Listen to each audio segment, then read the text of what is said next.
Pati raw mga kongresista nakakatanggap ng text scam messages na nanghihingi ng contact numbers ng mga mayor at DPWH officials. Tila pinalalabas daw na nakikipagtransaksyon sila sa mga may hawak ng flood control projects. Nagbabalik si Mon Gualvez. May nag-text! At ang nakareceive, mga opisyal ng gobyerno kabilang ang ilang kongresista. Hindi na sila pinangalanan ng Cybercrime Investigation and Coordinating Center o CICC. Pero ganito raw yung sample ng text. Formal lang tono ng message na nanghihingi ng contact number ng mayor at ng bagong regional director ng DPWH sa isang lugar. Git ng CICC, scammer yan. O yung mga numbers nila nagagamit para magpanggap sa iba't ibang ehensya ng pamahalaan para makakuha ng details. Pinapakalat sa iba't ibang mga ahensya at saka heads ng pamahalaan natin na nagpapanggap, whether it's the president, yung nagreklamo rin sa atin, yung several congressmen. Ang tawag sa scam na yan ay spoofing. Nagpapanggap na isang tao o institusyon para makapagnakaw ng impormasyon.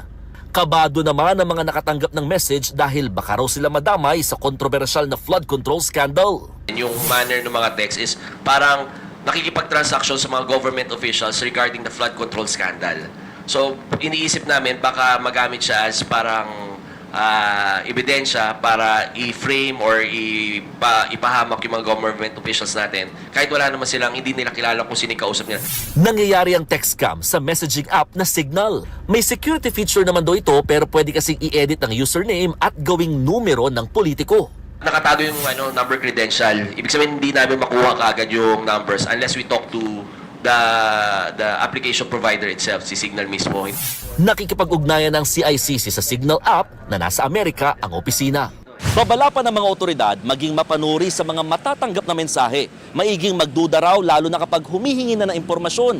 At sa panahon ngayon, hindi na raw masamang mang-snub o mandedma ng mga mensaheng paasa at wala ka naman daw mapapala. Nagbabalita mula sa Frontline, Mon Gualvez, News 5. Mga kapatid, ako po si Ruth Cabal. Dito tayo sa totoo, dito tayo sa True FM. Mag-follow at mag-subscribe din po kayo sa aming social media accounts at True Network PH. Diyan po yan sa aming X na dating Twitter, sa FB, sa Instagram, sa YouTube, sa TikTok at sa mga podcast. At syempre, tutok din po kayo sa Signal True TV Channel 19.